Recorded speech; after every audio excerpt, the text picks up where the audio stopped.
హాయిగా ఉంటుందో ఫ్రెండ్స్ దగ్గరికి వెళ్ళి ఆడుకుంటాను. తాతయ్య పర్సులో కొన్ని పైసలు ఉంటాయి కదా, వాటిని తీసుకొని వెళ్ళి కైట్స్ కొనుక్కుంటాను. ఎవరికి తెలియదు. ఈ విధంగా జాక్ మెల్లిగా డబ్బులు తీసుకొని బయటకు వెళ్ళిపోతాడు అనమాట. కానీ ఇదంతా కూడా వాళ్ళ సిస్టర్ జాయిస్ చూస్తుంది.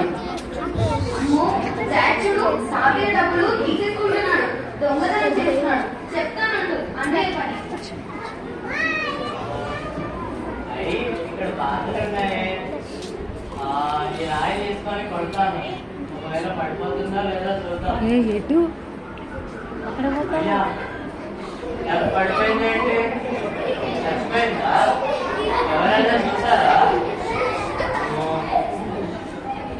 జాక్ దాన్ని తీసుకొని తీసుకొని పైన ఉన్న మంటల్లోకి దాన్ని వేసేస్తాడనమాట. అనమాట. సో ఇదంతా జాక్ మళ్ళీ భయంగా ఇంటికి వస్తాడు. తాను చేసిన తప్పు ఎవరైనా చూసారా లేదా కూడా అనుకుంటే ఇంటికి వెళ్ళిపోతాడు అనమాట. తర్వాత రోజు జాక్, ఎంతసేపు ఎక్కడికి వెళ్ళావు? ఎక్కడికి లేదమ్మా, అలా ఫ్రెండ్స్ దగ్గరికి వెళ్ళాను ఆడుకోవడానికి. అవునా? అమ్మమ్మ అమ్మమ్మ, ఏంటి జాసి? నీకు హెల్ప్ చేస్తానని వంట చేశాడు తెలుసా? అవునా జాక్? అదేం లేదమ్మా. లేదు లేదు అన్నయ్య, నువ్వు ఇలా ట్రై చేసావు కదా, అది తీసుకొచ్చి టేబుల్ మీద పెట్టు. అమ్మో, నేను బాధను చంపిన విషయం జాసికి ఎలా తెలిసిపోయింది? ఇప్పుడు ఇదేం చెప్తే అదే చేయాలి, లేకపోతే నేను అమ్మమ్మకి బాధ చంపిన విషయం చెప్పేస్తుంది. అవును, నా పర్సులో డబ్బులు కనిపించట్లేదు, నువ్వేమన్నా చూసావా? లేదండి, మీరు ఎక్కడైనా పెట్టారేమో, మర్చిపోయారు అనుకుంటా. అవునన్నయ్య, నీకేమన్నా తాతయ్య పర్సులో డబ్బులు కనిపించాయా? అదే లేదే, అయినా నాకెందుకు కనిపిస్తుంది? అవునవునులే, నీకు డబ్బులు ఎందుకు కనిపిస్తాయి, కానీ తాళ్ళు డబ్బులు మాత్రమే కనిపిస్తాయి.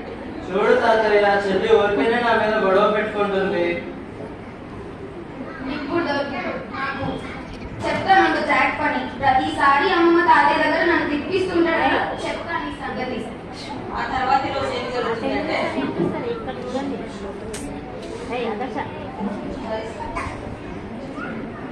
జాక్, అన్నయ్య నా బ్యాగ్ తీసుకొని స్కూల్ కి రా. మరి నువ్వేం చేస్తావమ్మా? నేను స్టైల్గా నడుచుకుంటూ వస్తాను. ఓ, నీ బ్యాగ్ నేను ఎందుకు తీసుకొని రావాలి? నేనేమన్నా నీ సర్వెంట్నా? తీసుకురావా? ఆహా, చెప్తాను. ఆ రోజు తాతయ్య పర్సులో డబ్బులు తీసేసుకున్నావు కదా, ఇంకా బాధలు కూడా చంపే